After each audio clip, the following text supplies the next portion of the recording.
Feche os teus olhos, vamos orar. Senhor, obrigado por esta manhã, obrigado por este privilégio de podermos nos reunir em teu nome. Nós te pedimos que nos ajude aqui nesta manhã, ó Deus, na condução, ó Pai, deste momento de culto ao teu nome. Ó Pai, que o Senhor seja exaltado, glorificado, que nós venhamos reconhecer a nossa pequenez, a nossa dependência e carência de Ti. Em nome de Jesus, Pai, abençoa a Tua igreja nesta manhã. Aqueles que estão aqui, aqueles que não podem, aqueles que estão longe, aquelas outras igrejas reunidas. Ó Pai, que o Seu nome, que o Senhor seja exaltado, seja glorificado. E nossas vidas transformadas pelo Teu poder e pela Tua graça. Pai, em nome de Jesus, esteja conosco, Pai, esteja conosco. É o que nós pedimos, hoje e sempre. Amém. Glória a Deus, vamos juntos exaltar ao Senhor.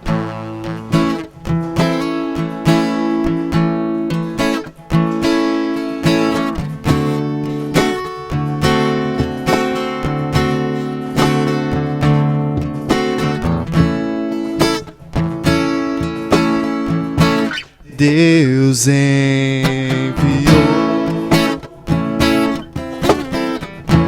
seu Filho amado para morrer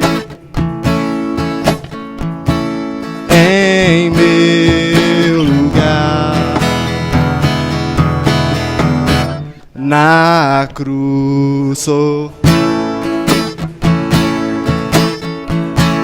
Por meus pecados, mas ressurgiu e vivo com o Pai está, porque Ele vive, posso crer no ar.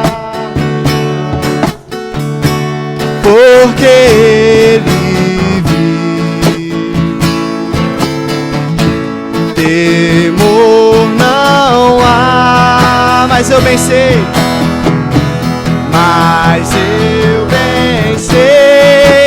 eu sei que a minha vida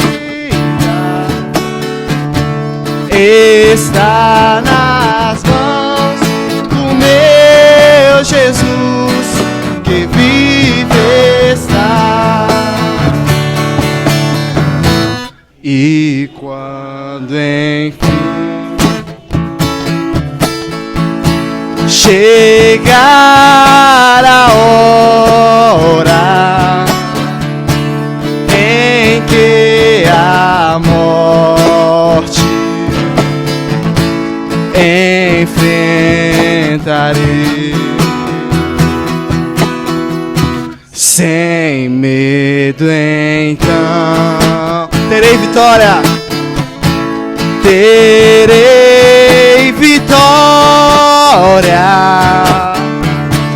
verei na glória o meu Jesus, que vive está. Porque Ele vive, posso crer.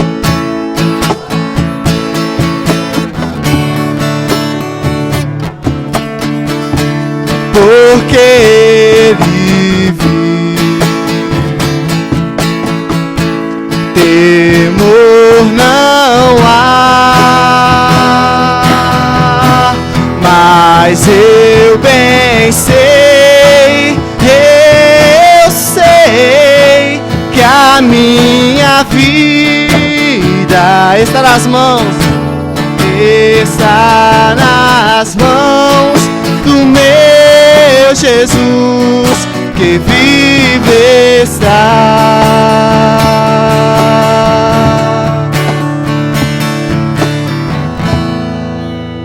Vive está o Senhor Jesus, amém?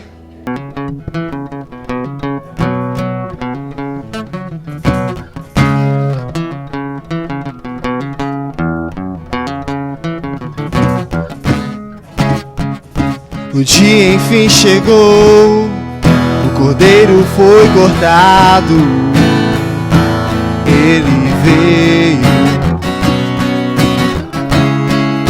Na porta o sangue está, no crepúsculo da tarde, ele veio nos libertar. Todo escravo será livre, nenhum choro se ouvirá. Toda fome saciada, nossa voz ele ouviu. Não há Deus como nosso Deus, nossa força e canção. Grandes coisas ele fez, seu reino é pra sempre. Não há Deus como nosso Deus, nossa força e canção. Grandes coisas ele fez, seu reino é pra sempre. Na cruz o sangue está, é sexta-feira à tarde, ele veio salvar. Esmagado o filho foi, Cristo está crucificado, morreu em nosso lugar. Sua vida derramou, nenhuma condenação há. Na montanha da caveira ao nosso lado Deus está. Não há Deus como nosso Deus, nossa força e canção. Grandes coisas ele fez, seu reino é pra sempre. Não há Deus como nosso Deus, nossa força e canção. Grandes coisas ele fez, seu reino é pra sempre. Pra nos dar sua doce graça, nos trouxe a redenção.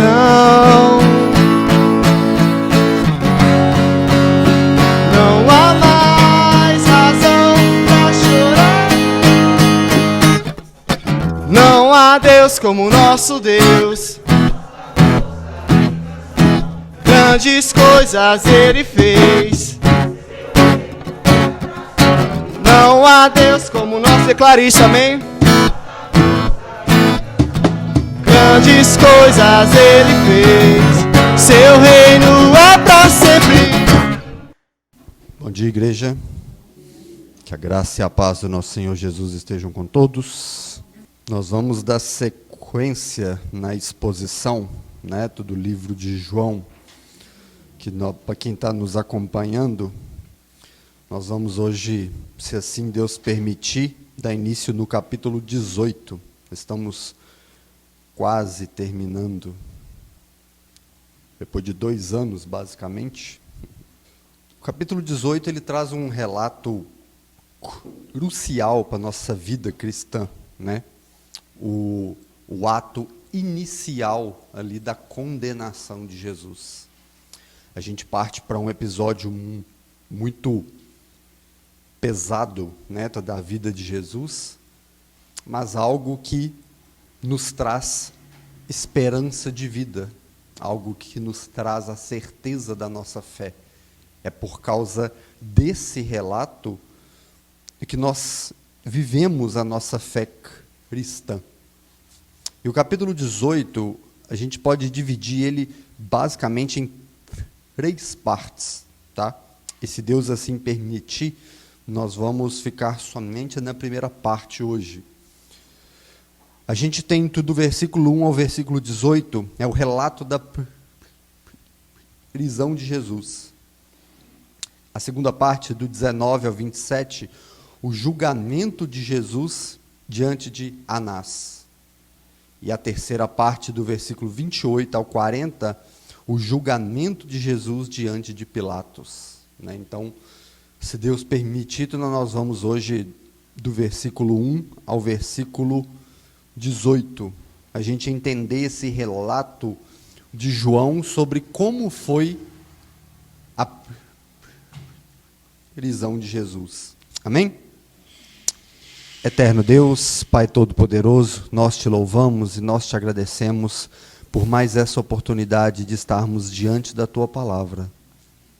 Abençoa, Senhor, a Tua igreja nessa manhã, a cada vida aqui representada, e dai-nos, Senhor, o Teu Espírito Santo para que possamos mergulhar com sabedoria sobre os grandes relatos desse Evangelho. Dai-nos, Senhor, o discernimento, pois nós mesmos não conseguimos, nós mesmos não sabemos como entendê-lo, mas que a Tua graça e a Tua misericórdia seja derramada sobre a Tua igreja nessa manhã. Abençoa, Senhor, esse que vos fala, que não sabe orar, que não sabe pregar, e usa-me, Senhor, conforme a Tua vontade, para a edificação da Tua igreja e para a exaltação do nome do Teu Filho Jesus. É o que nós te pedimos, em nome de Jesus. Amém? Capítulo 18, versículo 1. Vamos dar sequência. E tendo Jesus dito essas palavras, saiu juntamente com seus discípulos para o outro lado do ribeiro Cedron, onde havia um jardim, e ali entrou com ele. E Judas, o traidor, também conhecia aquele lugar, porque Jesus estivera muitas vezes ali com os seus discípulos. Quando nós iniciamos esse relato, a gente tem aqui essas primeiras palavras, assim, tendo Jesus dito essas palavras, a que o texto está se referindo?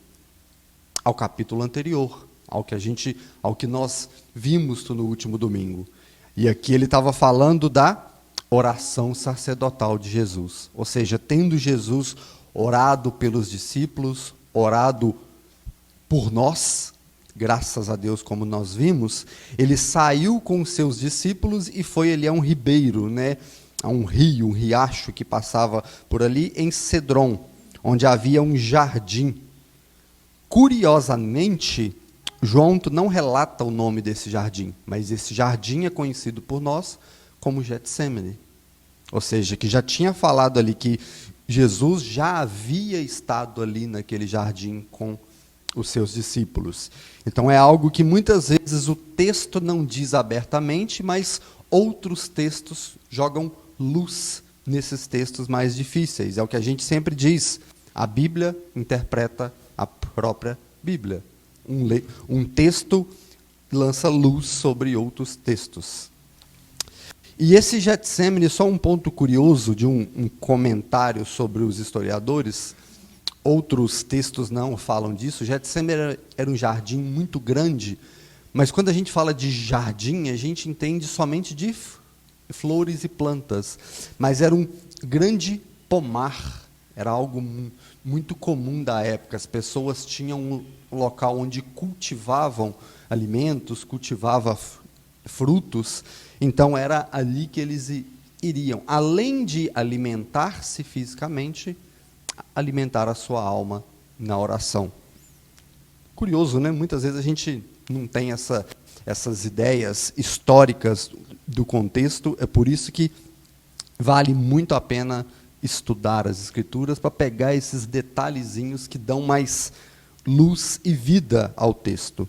E esse jardim, ele ficava no Monte das Oliveiras, tá? O Getsemane ficava no Monte das Oliveiras, que era uma parte próxima aos muros de Jerusalém. Só uma curiosidade histórica do contexto.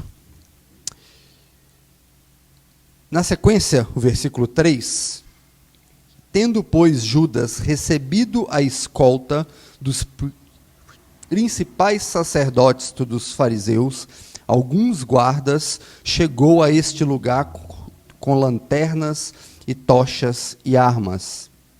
Sabendo, pois, Jesus todas as coisas sobre o que lhe havia de vir, adiantou-se e perguntou-lhes: a quem estão procurando? E responderam-lhe: a Jesus, o Nazareno. E então Jesus disse: sou eu. Ora, Judas, o traidor, estava também com eles. Aqui a gente tem os primeiros relatos sobre como Judas iniciou a sua traição, como Judas entregou Jesus aos soldados. E E olha só que interessante, tem um ponto aqui que os historiadores ressaltam, é que Judas já conhecia esses soldados, já conhecia essa escolta, porque já tinha tramado algo com eles desde o capítulo 7. Tá? Então, quando a gente volta lá no capítulo 7, não precisa nem voltar, não. Só o capítulo 7, versículo 32, diz assim: os fariseus ouviram a multidão falando dessas coisas a respeito deles. Então, os chefes dos sacerdotes e os fariseus enviaram os guardas ao templo para prenderem Jesus.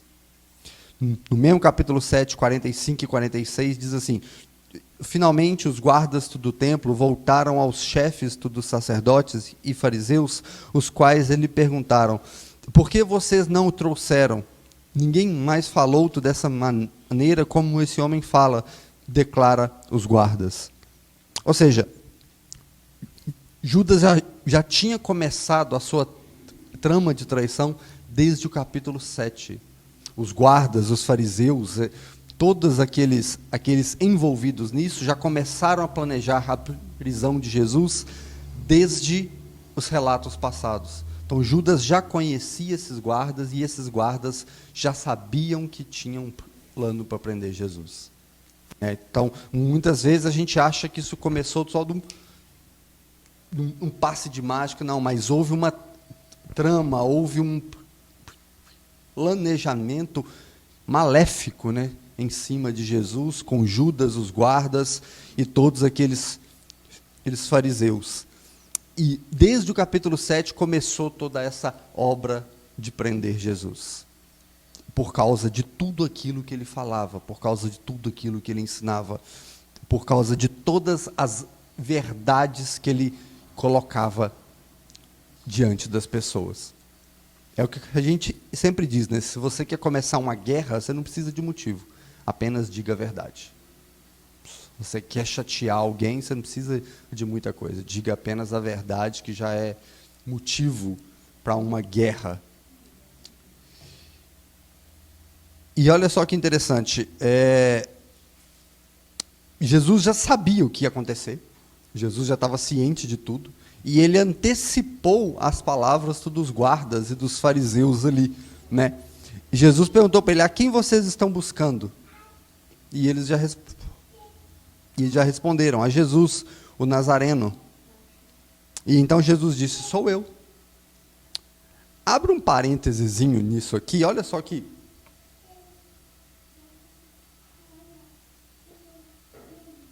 Olha só que curioso. Os guardas chegam a um determinado lugar, instruído por Judas, e eles chegam, tinha várias pessoas, a gente não tem ali o relato de quantos discípulos tinham ali com Jesus naquela hora. Os guardas chegam, bem provável que esses guardas não tinham visto Jesus ainda. Vocês pararam para pensar? Porque eles chegam e falam, Jesus pergunta para eles: quem vocês estão procurando? Aí eles: Jesus, o Nazareno. Eles não sabiam que Jesus era Jesus naquele momento. Muitas vezes, alguns historiadores, em alguns comentários bíblicos, eles colocavam como se os guardas tivessem a visão de Jesus como realmente aquele descendente de Davi, um rei, com toda a pompa, com todo o poder. Mas Jesus era um galileu, uma pessoa simples que vivia no meio de pessoas mais simples ainda. Então eles chegaram para prender o rei dos judeus, como ele estava sendo conhecido, e tinha uma pessoa, um galileu, no meio de outros galileus. Uma pessoa humilde diante de pessoas humildes. Então ele fala assim: quem será que é Jesus? Os guardas não sabiam. E Jesus se apresenta. E Jesus se apresenta: eu sou o Nazareno. E é aí que a gente tem o relato de como isso se procede. Só que um ponto curioso aqui ainda, é que quando Jesus se apresenta, não sei se a tradução da Bíblia de vocês está dessa forma, mas na Nova Almeida Atualizada, na Revista e Corrigida, todas elas apontam, quando Jesus fala assim: Os guardas responderam a Jesus, o Nazareno. Então Jesus responde: sou eu sou. Está apontando para como Deus se apresentava no Antigo Testamento, o grande eu sou. Jesus responde da mesma forma, ou seja, ele ainda expõe a sua divindade diante daqueles guardas. Ele não simplesmente respondeu: eu sou Jesus, o Nazareno. Eu sou quem vocês estão procurando. Ele fala: sou eu, o grande eu sou. É como se ele estivesse respondendo: eu sou o Filho de Deus que vocês estão procurando. São detalhezinhos que muitas vezes a gente passa despercebido. E na sequência o texto, no versículo 6, vai dizer assim: quando, pois, Jesus disse, sou eu sou, recuaram e caíram por terra. Jesus, de novo, então, perguntou: a quem estão procurando? E eles responderam: a Jesus, o Nazareno. E então Jesus disse: já vos declarei que sou eu. Se é a mim que estão procurando, deixa os outros irem, para que se cumpra as escrituras de quem dissera: não perdi nenhum dos que me deste. Olha só que curioso. Pela segunda vez os guardas perguntam e Jesus responde, e quando Jesus responde, sou eu, recuaram e caíram por terra. O que isso significa? O que isso entende? O que a gente pode entender? Na nossa leitura superficial, a gente passa por isso e nem se questiona sobre o que o texto está dizendo. É por isso que a gente fala que a nossa leitura é muito superficial, que a gente tem que aprofundar, que a gente tem que entender esses pequenos detalhes que deixam ainda mais grandioso a verdade do Evangelho. Um ponto interessante aqui, a expressão caíram por terra é uma expressão que ela é desde o Antigo Testamento, é quando alguém está chega na presença de Deus, e que tamanha glória e poder é expresso naquele momento, e que a reação humana é totalmente recuar diante daquilo. Isso acontece desde o Antigo Testamento. A gente tem vários versículos. Um versículo muito comum e vivo disso para nós está lá em Atos 9, quando Cristo se revela a Paulo a caminho de Damasco. Qual que é a reação? E o versículo diz assim, lá no capítulo 9, versículo 4, e ele caiu por terra ao ouvir a voz que dizia: Saulo, Saulo, por que me persegue? Ou seja, quando Jesus se revelou a eles, falou assim: sou eu, ou seja, revelando a sua divindade, o seu poder e a sua glória, aquele momento os guardas recuaram realmente, porque sentiram a presença do Deus vivo, porque sentiram talvez uma presença que eles não teriam com qualquer outro prisioneiro. É algo que foi diferente para aqueles guardas e para aquela escolta. Por isso dessa expressão, caíram por terra. Houve uma manifestação de poder e glória naquele momento. A gente não poderia esperar nada diferente vindo do Filho de Deus, não é? Amém? Então essa expressão é o que chama a atenção nesse versículo. E o versículo 7 e 8 deixa muito claro para nós que Jesus enfatiza ali: vocês estão procurando, sou eu, é eu que vocês estão procurando. Eu já falei isso para vocês, né? Mas o que Jesus ainda deixa claro ali, fala assim: sou eu que vocês estão procurando. Deixe esses outros irem. Eles não têm, no popular, eles não têm nada a ver com isso. Vocês estão procurando a mim. E isso enfatiza ainda a promessa de Jesus feita no capítulo 6, no capítulo 10 e no capítulo 17. Tá? Quando ele diz assim, no final do verso 9, para que se cumpra as escrituras que dissera: não perdi nenhum dos que me deste. De que ele estava falando isso? No capítulo 6, versículo 39, ele vai dizer assim: E esta é a vontade daquele que me enviou, que eu não perca nenhum daqueles que o Senhor me deu, mas o ressuscitasse no último dia. O versículo 17, capítulo 17, versículo 12. Enquanto eu estava com eles, eu os protegi, eu os guardei pelo nome que me deste. Nenhum deles se perdeu, a não ser aquele que estava destinado à perdição, para que se cumprisse as Escrituras. No capítulo 10, 27 e 28. As minhas ovelhas ouvem a minha voz, e eu as conheço, e elas me seguem. Eu dou a vida eterna a eles, e eles jamais perecerão. Ninguém poderá arrancá-las da minha mão. A que Jesus estava se referindo? A promessa que nenhum daqueles que ele salvou, esses se perderiam. Eles perderiam a sua vida. Nenhum daqueles que andava com Jesus podem se perder todo o seu caminho. O ato de Jesus falar aqui agora sobre esse cuidado físico com eles, Jesus falou com os guardas, vocês estão me procurando, deixem eles irem, porque eles não têm nada a ver com o assunto agora. Mas um cuidado físico com a vida deles. Mas essa promessa, ela aponta tanto para o cuidado físico, quanto para o cuidado espiritual. A promessa que nós temos é que Jesus nos guardaria até os últimos dias. Que Ele estaria conosco, independente de qualquer situação. A promessa de Jesus como o bom pastor é que nenhuma das suas ovelhas sairia do seu aprisco. Elas não seriam arrancadas da sua mão. E isso aponta para aquilo que estava acontecendo. Jesus estava sendo condenado, ele iria com esses guardas, com esses soldados, mas os seus discípulos não, eles não iriam, porque a promessa de Jesus já tinha sido feita. Nenhum dos que andavam com ele iria perder a sua vida naquele momento. Amém?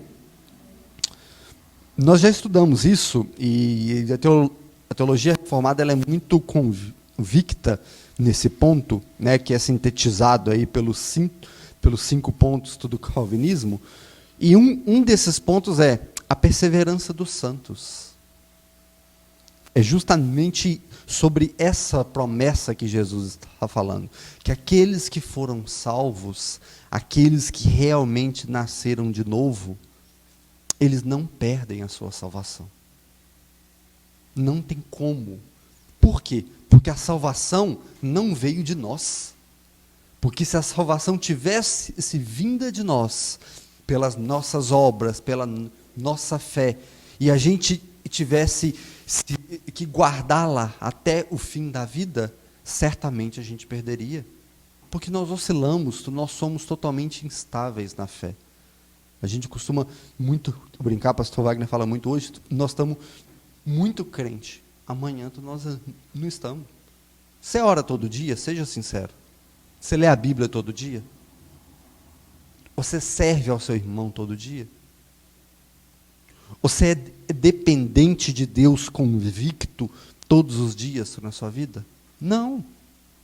As coisas ruins do mundo nos fazem isso. Nós oscilamos na nossa fé. As dificuldades, a dor, a angústia, os problemas rotineiros, casamento, casa, filho, tudo isso faz a nossa fé oscilar. Não deveria, mas faz. E se a sua salvação dependesse não vou nem falar de um dia, não. Se a nossa salvação dependesse de 1 hora da constância da nossa fé, a gente perderia. Então, a promessa de Deus em Cristo Jesus é que nenhum daqueles que Ele salvou se perderiam por causa dEle, não por causa da nossa força, não por causa da nossa fé, não por causa daquilo que eu e você cremos, mas por causa do sangue de Cristo que foi suficiente naquela cruz para garantir a nossa salvação. É por causa dele a nossa perseverança na fé, e não por causa nossa. Porque se dependesse de nós, a gente perderia no primeiro instante de fraqueza. A gente perderia no primeiro segundo da fé oscilando. Muitas vezes a gente acha que nós temos o poder sobre a nossa fé e sobre a nossa salvação. Por quê? Porque a gente vem ao culto, porque a gente dá oferta, porque a gente canta, porque a gente louva, porque a gente prega. E isso é consequência da nossa fé, isso é resposta, e não a base para ela. A base para a nossa fé e para a nossa salvação é Cristo Jesus, somente Ele. É por isso que a gente enfatiza que salvos pela graça, e somente pela graça. Não existe outra fonte de salvação senão a graça de Deus sobre nós. Versículo 10, continuando a leitura. E então Simão Pedro puxou a espada que trazia e feriu o servo do sumo sacerdote, cortando-lhe a orelha direita. E o nome do servo era Malco. E Jesus disse a Pedro: guarde a espada na bainha, não beberei porventura o cálice que meu pai me deu? Olhem a razão humana, a fé humana de Pedro de tentar defender Jesus de ser preso. Pedro tentou ali com as suas próprias forças, com o seu braço, com a sua arma, defender Jesus, talvez em um ato ali de explosão, de ira, de raiva. Ele pegou a sua espada e cortou a orelha do servo ali, do sumo sacerdote. E interessante que muitas vezes nós somos um pouco de Pedro, sabe? A gente tenta resolver as coisas do nosso jeito, sabe? Do nosso braço, com a nossa força. Às vezes, em uma leitura superficial, a gente poderia falar assim: que isso, Pedro não devia ter feito isso, não. Aqui a gente já é juiz de Pedro, né? A gente já está julgando a atitude de Pedro. E nós, no dia a dia? Quando nós tentamos fazer as coisas do nosso jeito, a nossa forma, quando a gente tenta realmente, se a gente tivesse o poder, a gente mudaria os desígnios de Deus para a nossa vida. Para pensar um pouco nisso. Olha só o que Pedro estava tentando fazer. Estava tentando impedir Cristo de ser preso, de ser condenado, de ser morto. E muitas vezes a gente tenta fazer mesmo uma coisa, sabe? A gente tenta mudar os desígnios de Deus da nossa vida. Senhor, eu não aceito isso. Por que isso está acontecendo na minha vida? Quem nunca fez essas perguntas a si mesmo, sabe?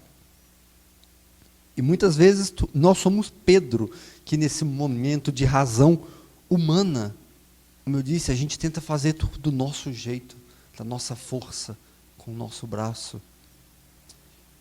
E qual que é a primeira atitude de Jesus? Eu corrigi Pedro. E o que ele fala? Assim, Jesus disse: guarda a sua espada. Não beberei eu, porventura, do cálice que Deus me deu, que Pai me deu? E quantas vezes nós já tivemos essa atitude de Pedro de tentar fazer as coisas tudo do nosso jeito, e a hora que acalmamos o nosso coração, a hora que nós realmente caímos na real de entendermos quem realmente nós somos, a gente fala assim: puxa vida, viu? Seja feita a sua vontade, Pai, e não a minha.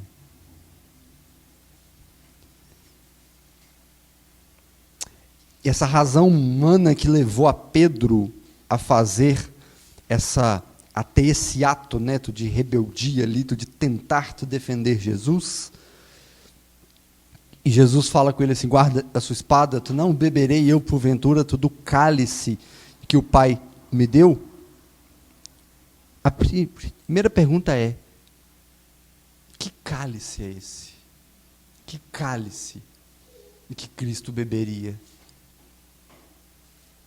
E quando Jesus diz assim, o cálice que o Pai me deu, ele está apontando para Mateus capítulo 1, versículo 21, que diz assim, do anjo, né, falando sobre a vinda de Jesus. E ele fala assim, ela dará à luz a um filho, e você dará-lhe o nome de Jesus, porque ele salvará o seu povo dos seus pecados. A vinda de Cristo ao mundo tinha um propósito. E qual era o propósito? Salvar o seu povo dos seus pecados. Nada é maior ou menor que isso. O propósito da vinda de Cristo ao mundo era salvar o seu povo, a sua igreja, dos seus pecados. E Pedro, em um ato de defesa de Cristo, estava tentando tirar esse propósito de ser executado. Pedro tentando não deixar Cristo ser condenado, preso e morto, estava tentando impedir ele de salvar o seu povo dos seus pecados. Vocês entenderam a grandeza disso tudo? O ato não pensado de Pedro, lógico que não executaria, porque a vontade de Deus prevalece. Mas Pedro, usando da sua forma humana e talvez até racional na lógica da coisa, é como nós fazemos com os desígnios de Deus. Às vezes, nós tentando mudar os planos de Deus para a nossa vida, a gente está tentando impedir do Deus de agir com alguma coisa em nossa vida. A Sr. Wagner citou aqui o exemplo dos talentos de servir, de usar. Se você está tentando esconder esses talentos que você tem a não servir a igreja, é em vão. É em vão. Mais cedo ou mais tarde, quando realmente Deus quiser fazer isso na sua vida, Ele vai fazer, independente da sua vontade. Independente de você querer ou não, independente de você entender ou não os desígnios dEle. A vontade dEle é soberana e não a sua. A vontade dEle prevalece e não a sua. E que cálice é esse que Jesus estava falando? O cálice da ira de Deus. O cálice da ira que seria derramado como foi derramado sobre Cristo. Por causa de quê? Por causa dos nossos pecados. Por causa daquilo que nós fazemos. Por causa daquilo que a gente tem doutorado em fazer, que é pecar todos os dias. Essa ira que recaiu sobre Cristo deveria ter recaído sobre nós. E sobre mim e você. Porque eu e você somos pecadores. Cristo não. Eu e você somos impuros. Eu e você somos miseráveis. Eu e você somos merecedores do inferno. Cristo não. É duro falar amém sobre isso, né? Mas é a realidade humana. É a minha realidade e a sua realidade. O cálice da ira de Deus deveria ter recaído sobre nós e não sobre Cristo. Nós somos a morte da causa do Filho de Deus. Nós somos o real motivo pelo homem santo, justo e bom ter ido naquela cruz. Nós somos o motivo para isso. E se isso não é vivo na sua mente e no seu coração, você não entendeu o Evangelho. Você não entendeu a verdade do Evangelho. E se tu não entendeu o Evangelho, você precisa se arrepender dos seus pecados e se converter. Você precisa reconhecer que você precisa de um Salvador para a sua vida. Gênesis 6, versículo 5 diz assim: o Senhor viu a perversidade do homem e viu que essa perversidade tinha aumentado na terra e todos os seus pensamentos e do seu coração eram para o mal e somente para o mal. Ah, eu não sou assim. Mentira. Nós somos assim. Nós somos novas criaturas em Cristo. mas a nossa natureza pecaminosa, infelizmente, ainda permanece. O DNA de Adão ainda está em nós, sabe? A gente vive essa natureza adâmica todos os dias. E por causa disso que o Filho de Deus foi para aquela cruz. É por causa disso que o cálice da ira de Deus pesou sobre a vida de Cristo. Nós lemos Isaías 53, e que ele diz: contudo, foi da vontade do Senhor esmagá-lo e fazê-lo sofrer. Embora o Senhor faça da vida dele uma oferta pela culpa, ele verá sua posteridade prolongar os seus dias, e a vontade do Senhor prosperará em sua mão.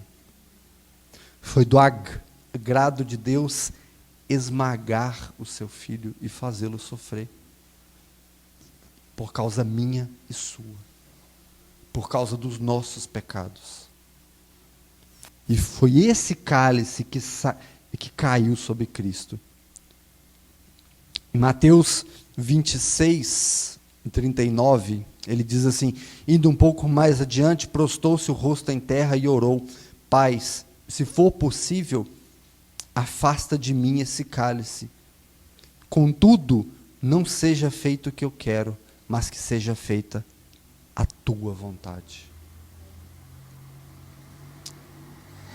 Eu li um livro, não vou me recordar o nome agora, nem o autor, que ele dedicou vários capítulos a falar desse sofrimento de Cristo, quando ele pediu para ser afastado dele esse cálice. E é algo que mudou a minha visão de olhar para esse versículo. Vocês têm noção do próprio Cristo sendo um homem justo e bom, pedindo para Deus retirar dele esse cálice, retirar essa ira que seria derramada sobre ele. É algo que eu e você não podemos sentir, nós não podemos mensurar. A gente imagina por causa que é poético, é bonito, e isso trouxe vida nova sobre nós. Mas vocês têm noção da dor que Cristo sabia que ele ia sentir naquela cruz, por causa sentindo o próprio Deus esmagando-o por causa dos nossos pecados? Ele sabia dessa dor, ele sabia desse peso, ele sabia que ele sentiria algo que nenhum homem nascido ou a nascer nessa terra sentiria dor igual. Mas se Jesus tivesse parado em afasta de mim esse cálice, talvez o mundo teria outros desdobramentos. Mas ele não parou ali, ele diz: contudo seja feita a tua vontade e não a minha. E por que nós temos dificuldades de entender os desígnios de Deus sobre as nossas vidas? Sabe, por que a gente tenta tanto mudar aquilo que Deus quer para nós? A gente reluta. É como Jesus falou com Paulo a caminho de Damasco, falou assim: você está lutando contra os aguilhões, não adianta você lutar contra mim. É como falar assim: eu sou muito mais poderoso do que você, a minha vontade prevalece, a sua não. E Cristo tinha essa certeza de que ele iria sofrer, que ele iria chorar, que ele ia ser esmagado, mas que aquilo era a vontade do Pai. Aquilo era a vontade do Pai por causa minha e sua, por causa do meu e do seu pecado. Por isso que esse cálice foi derramado sobre ele. E Pedro, naquele ato, estava tentando impedir isso tudo. Quem era Pedro para fazer isso? Era um desígnio de Deus, uma promessa eterna que já tinha sido firmada antes da fundação do mundo. Porque o Cordeiro foi sacrificado antes que houvesse mundo, antes que tudo isso tivesse para existir. E que você saia daqui hoje convicto que nós somos a causa da morte do Filho de Deus. E que a sua vida seja vivida de forma a valorizar cada gota do sangue de Cristo derramado. Amém? Versículo 12. Assim a escolta e o comandante e os guardas judeus prenderam Jesus, amarraram-o e conduziram primeiramente a Anás, pois era sogro de Caifás, sumo sacerdote daquele ano.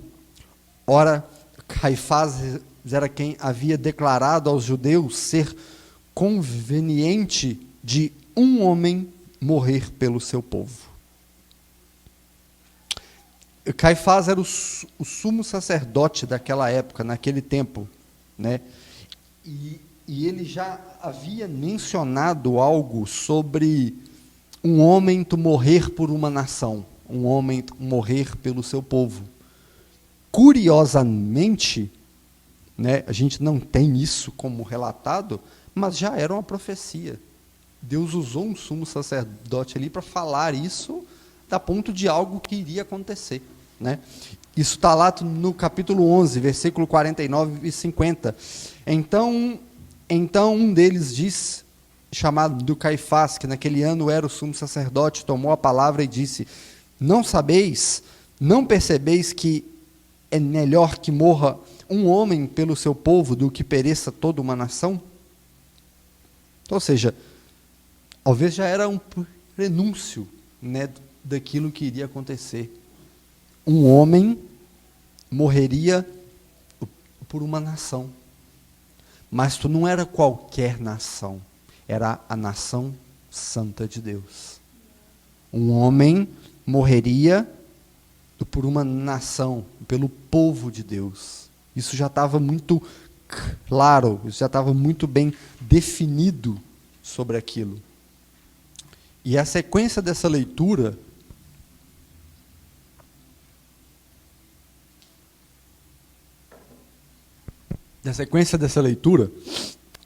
o versículo 15, olha só que interessante. Simão Pedro e o outro discípulo seguiam Jesus. Sendo este conhecido do sumo sacerdote, entrou para o pátio aonde Jesus estava. Pedro, porém, ficou de fora, junto à porta. Saindo, pois, o outro discípulo, que era conhecido do sumo sacerdote, falou com a encarregada da porta e levou Pedro para dentro. Então a criada encarregada da porta perguntou a Pedro: não és tu um dos discípulos desse homem? Não sou, respondeu Pedro. Ora, os servos e os guardas estavam ali, tendo acendido um braseiro por causa do frio, e esquentavam-se. Pedro estava no meio deles, enquanto esquentava-se também. Nós vamos ficar até aqui na leitura, mas tem algumas considerações para a gente fazer. Tá? Olha só que interessante o versículo 15 e 16. Simão, Pedro e o outro discípulo seguiam Jesus. Quem era esse outro discípulo? O texto não fala, né? Mas, como eu disse no início, um texto lança luz a outro texto. E pelo contexto da história, a gente entende que era João, né? O discípulo amado. Porque o versículo 15 continua: sendo este discípulo conhecido do sumo sacerdote. João tinha uma relação com o sumo sacerdote. Historicamente, isso é plausível. Então, ou seja, João era conhecido do sumo sacerdote. Eles eram pescadores, né? E João tinha uma relação muito mais com o alto clero do que os outros discípulos. Então ele tinha facilidade de entrar ou não nesse pátio, aonde o sumo sacerdote ficava. Então, ou seja, o que a gente entende aqui é que João e Pedro estavam com Jesus ali naquele momento.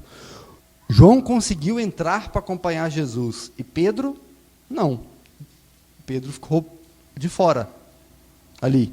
Mas o que a gente tem aqui no texto é que João conversou com as pessoas lá dentro que conseguiu liberar o acesso para Pedro entrar. Então, ou seja, sempre tem o conhecido de alguém que te ajuda em alguma coisa, né? Desde dos tempos antigos. Então, ou seja, o mais impressionante aqui é a gente entender que Pedro e João estavam com Jesus ali dentro quando ele estava sendo interrogado, quando ele ia ser julgado por Anás ali naquele primeiro momento, né?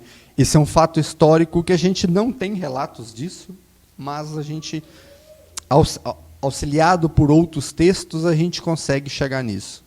E a sequência do versículo 17, a gente tem ali o grande episódio da primeira negativa de Pedro, onde Pedro nega a Cristo a primeira vez. É o primeiro ponto que a gente tem, né? E isso vai apontar lá para o capítulo 13, aonde já tinha sido feito essa profecia. Que olha só que interessante. Depois de terem cantado um hino, saíram para o Monte das Oliveiras. E então Jesus lhe disse: ainda essa noite todos vocês me abandonarão. Pois está escrito: ferirei o pastor e as ovelhas do rebanho se dispersarão. Mas depois de ressuscitar, irei diante a vocês na Galileia. E Pedro respondeu: ainda que todos te abandonem, eu nunca te abandonarei. E Jesus respondeu: asseguro-lhes que ainda essa noite, antes que o galo cante 3 vezes, você me negará. Mas Pedro declarou: mesmo que seja preciso que eu morra contigo, nunca te negarei. E todos os outros discípulos disseram o mesmo. Ingênuo Pedro, né? Não sabia o que estava reservado a ele. E diferentemente de todos os outros relatos, tanto em Mateus 26, Lucas 22 e Marcos 14, a gente não sabe o porquê, mas João interrompe essa narrativa das 3 negações de Pedro, né? A sequência do texto aqui agora, a partir do versículo 18, que nós não vamos dar sequência, para não ser interrompida, mas João, ele prefere narrar o interrogatório de Anás a Jesus, tudo que continuar com as negativas de Pedro. Até aqui o texto nos dá base para nós entendermos que a morte do Filho de Deus está próxima, né? O cumprimento dessa profecia está muito breve, né? E a condenação injusta de Jesus diante dos homens faria justiça no céu, tornando homens injustos como nós a homens justificados diante de Deus.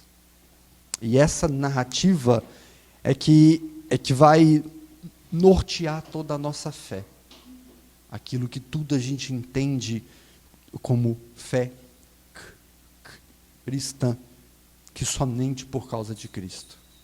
Isso é graça de Deus. Isso é somente a graça de Deus sendo derramada sobre nós. E para nós orarmos e encerrarmos esse texto de hoje, a gente fica com as palavras de João Batista, no capítulo 1, quando ele diz: vejam, é o Cordeiro de Deus que tira o pecado do mundo. Amém? Feche seus olhos por um instante. Senhor Pai, eterno Deus, nós te louvamos e somos gratos a Ti, Senhor, pela Tua palavra. Obrigado, Senhor, pelo Teu Espírito Santo que nos dá vida e sabedoria a entender, a conhecer e a nos deleitarmos naquilo que nós acabamos de ler. Vivifica, Senhor, a tua palavra dentro de nós. Dai-nos alegria, dai-nos satisfação em Cristo Jesus, porque nós entendemos que a grandeza da tua obra, a tua redenção, a tua obra justificadora sobre as nossas vidas, é que permitiu que estivéssemos aqui reunidos nessa manhã. Dai-nos, Senhor, a alegria de cada dia mais desejarmos a tua palavra, de desejarmos conhecer ainda mais quem é o teu Filho, o nosso Salvador. Nós te pedimos, Senhor, em nome de Jesus, perdoa os nossos pecados, perdoa as nossas falhas, porque nós sabemos que nós somos a causa da morte do teu Filho. Os nossos pecados, as nossas negligências diante das tuas ordens, o nosso egoísmo, a nossa autoidolatria é quem tu nos afasta de ti. Mas nós temos um Redentor, nós temos um justificador, nós temos um advogado que está junto a ti, que pagou pelos nossos pecados.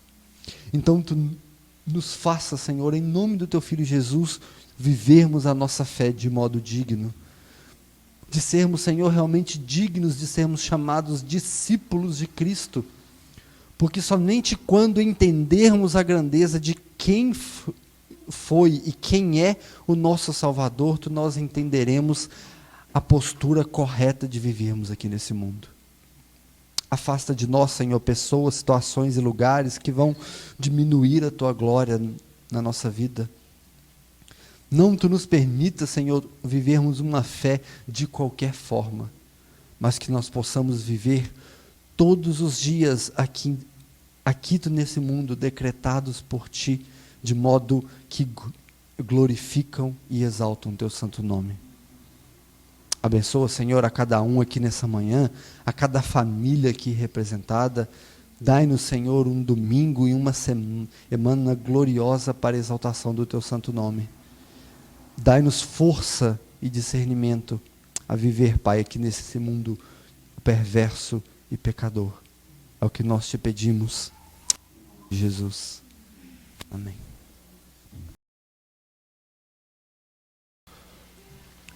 Em Malaquias, capítulo 3, versículo 16, está escrito assim: então, os que temiam ao Senhor falavam uns aos outros. O Senhor atentava e ouvia. Havia um memorial escrito diante dele, para os que temem ao Senhor e para os que lembram do seu nome.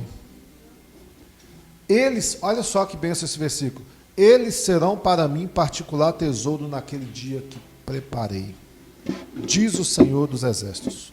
Poupa-lo-ei como o homem poupa seu filho que o serve. Olha novamente que outro versículo abençoado. Então vereis outra vez a diferença entre o justo e o perverso, entre o que serve a Deus e o que não serve. Essa passagem é maravilhosa. Só que se a gente ler um pouco antes, no versículo 13, olha a constatação do que Deus estava dizendo. As vossas palavras foram duras para mim, diz o Senhor. E aí eles perguntam: o que temos falado contra ti? E aí Deus diz: vós dizeis, inútil é servir a Deus. Que nos aproveitou termos cuidados em guardar os seus preceitos e em andar de luto diante do Senhor dos Exércitos? Ora, pois nós reputamos por felizes os soberbos, também os que cometem impiedade prosperam. Sim, eles tentam ao Senhor e escapam. Olha, esse capítulo, não só o capítulo 3, mas todo o livro de Malaquias, é um livro que Deus está falando, Deus usa uma forma de linguagem e é pesada, né? Como está, por exemplo, no capítulo 1, versículo 6, ele diz: o filho honra o pai e o servo o seu senhor. Se eu sou pai, onde está a minha honra? E se eu sou senhor, onde está o respeito? Diz o Senhor. E aqui ele está dizendo ao sacerdote: a vós outros sacerdotes que desprezam o meu nome, vós dizeis: em que nós desprezamos o teu nome? As pessoas questionavam, e daí o Senhor fala: olha, oferecer sobre o meu altar o pão imundo, e ainda perguntais nada, nisso que pensais. A mesa do Senhor é desprezível. Olha, o Malaquias é muito conhecido por nós, principalmente cristãos, se encaminhou por igreja por causa do Malaquias 3,10, né? Trazei todos os dízimos da casa do tesouro. Olha, por que eu falei que nós teremos um momento de louvor? Quando a gente ouve uma palavra de Deus, igual foi explanado aqui, de repente para você é algo comum. Eu já estou acostumado a ouvir isso aí, é isso mesmo, é o que eu acredito, é o que eu confio. Glória a Deus. Todavia, para outro, talvez não. Ou seja, a palavra de Deus ela tem o poder, pelo Espírito Santo, pela vontade de Deus, de transformar corações. Ela pode, no momento, te trazer uma certa consolo, um certo alívio, uma certa direção, pode te confrontar, pode te restaurar, pode te tirar do mundo de trevas. Você pode, de repente, entrar num momento, seja isso na igreja, ou ouvindo em algum lugar, ou lendo. Eu estou com pensamentos terríveis, pensamentos malignos. E a palavra de Deus pode transformar. Como nós acabamos de ouvir aqui na exposição, quando é dito, olha, Jesus ele pagou um preço, ele está sendo preso, ele está morrendo por causa de você. O que a gente chega a uma conclusão no final? Poxa, glória a Deus. Isso tem que ser a nossa conclusão, glória a Deus. Então agora eu vou explodir em louvor, em adoração. É por isso que a gente tem um momento de louvor após. Para você poder, em agradecimento a Deus, manifestar esse louvor, sabe? Essa gratidão, cantando, alegrando-se. Por isso que eu falei aqui que Jesus subiu, depois de falar, né, com seus discípulos, subiu e ao monte cantou o hino de agradecimento. Então Deus, ele gosta das canções, ele gosta do hino, né? E nós cremos que nós estaremos um dia com o Senhor cantando. Então o momento vai ser para isso. Por que eu startei aqui falando de Malaquias? Nós como cristãos, infelizmente, nós temos muito mau exemplo do ensino da teologia, aonde se criou uma teologia de prosperidade, né? Olha, você faz e Deus te dá, você e Deus. Então é uma barganha com Deus. É como se fosse a mega sena espiritual, né, abençoada. A fezinha que é fé em Deus, né? Que Deus vai te tornar rico, próspero. E aí, o que isso trouxe de mal para nós, por exemplo? Em não falar sobre finanças, em não falar sobre vida pessoal, com o seu empreendimento, com sua empresa, seu projeto, seu trabalho, etc. E correu o risco de ser comparado ou, de alguma forma, confundir que isso é um parâmetro. Sabe? Então, a gente fala muito pouco sobre isso. Porém, o que é bíblico, a gente tem que instruir. E uma instrução clara das Escrituras é que aquilo que o homem semear, é que o homem também vai colher. A lei, essa lei de semeadura, isso é fato. Eu não planto uma laranja e colho uma uva, né? Esse princípio tem que também ser no nosso coração, assim como a palavra de Deus aqui nos instrui, na mudança do proceder com o nosso cônjuge, com nossos pais, com a sociedade, mas também nós devemos entender, eu tenho um projeto que Deus me concedeu, ou seja, a graça, está me guiando, ou seja, a ter uma empresa, um empreendimento, a fazer algo. Qual que é a recomendação da palavra de Deus? Que você faça como que para o Senhor. Amém? Tudo que nós devemos fazer, seja o seu empreendimento, ou seja, trabalhando para alguém, faça como que para o Senhor, não para aquela pessoa.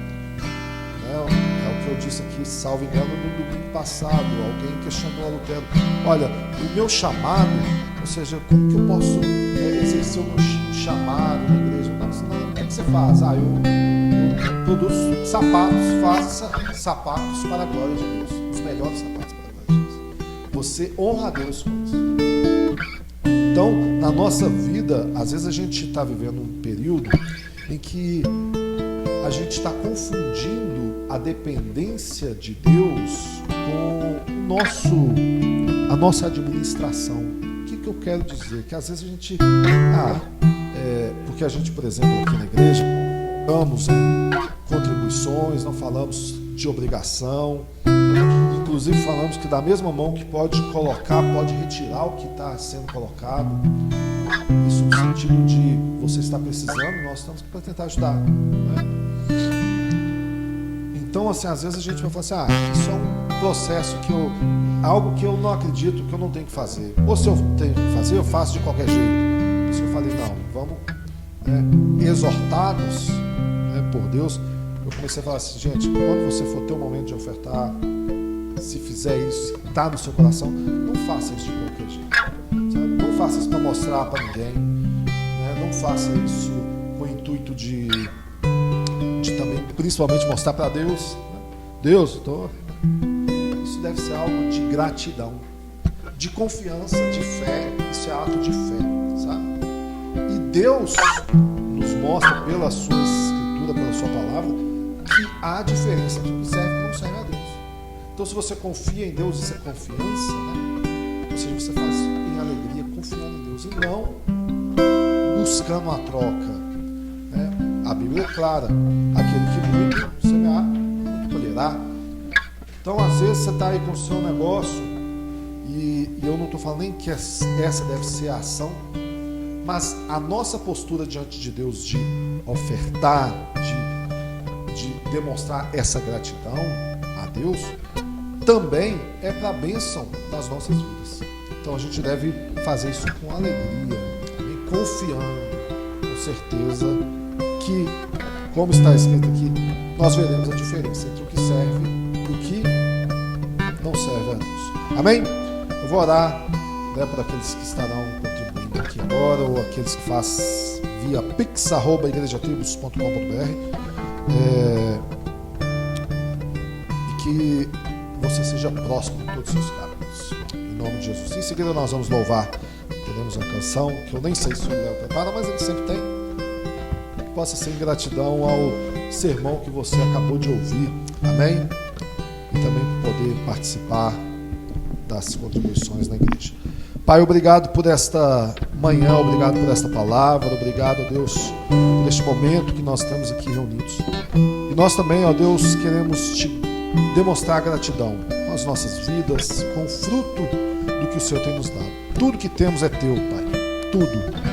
A nossa saúde, o nosso ar, o nosso conhecimento, a nossa vida, Pai. Só estamos aqui, só temos, ó Deus, recursos, porque é o Senhor que tem nos dado. Que nós possamos, ó Deus, não ter em mamon, no dinheiro, a nossa dependência, a nossa idolatria, mas a nossa confiança no Deus Todo-Poderoso.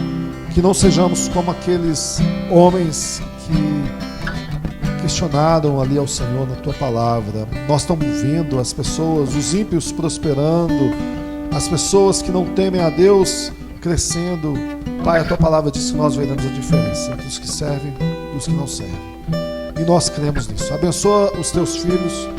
Aqui estão os trabalhos, ó Deus, seus empreendimentos. Ó Deus, que eles possam também ter o seu coração convertido nestas áreas, ó Deus, das suas finanças, Pai. Para que não sejam totalmente dependentes, ó Pai, das riquezas deste mundo. Em nome de Jesus, que eles sejam em tudo, ó Deus, suprido naquilo que é necessário para a vida deles. Abençoe, ó Deus, suas finanças, abençoe, ó Deus, seus trabalhos, os seus projetos pessoais. Em nome de Jesus, dê a eles direção em paz e graça. É o que nós pedimos. Amém? Amém? E vamos louvar. E aí você pode ficar de pé para você mover essa caveirinha aí, porque tá frio, né?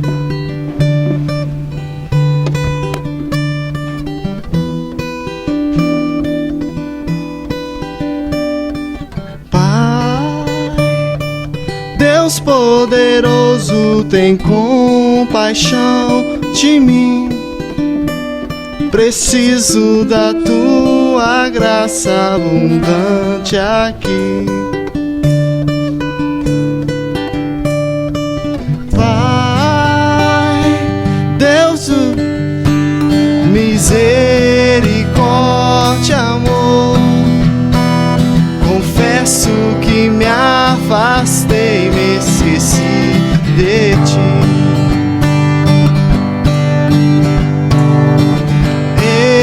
Eu não sou mais que os outros, me ensina a ver quem sou. Faz-me doar ao invés de possuir. Deus de justiça, Pai. Pai, Deus de justiça, misericórdia, amor. Confesso que me afastei, me esqueci de ti. Eu não sou mais que os outros, me ensina a ver quem sou. Faz-me doar ao invés de possuir.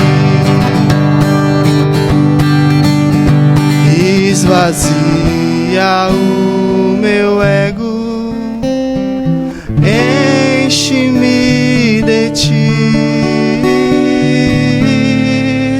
Ajuda-me a confiar, mesmo quando a confiança me falta. Ajuda-me a enxergar, mesmo quando meu olhar falhar.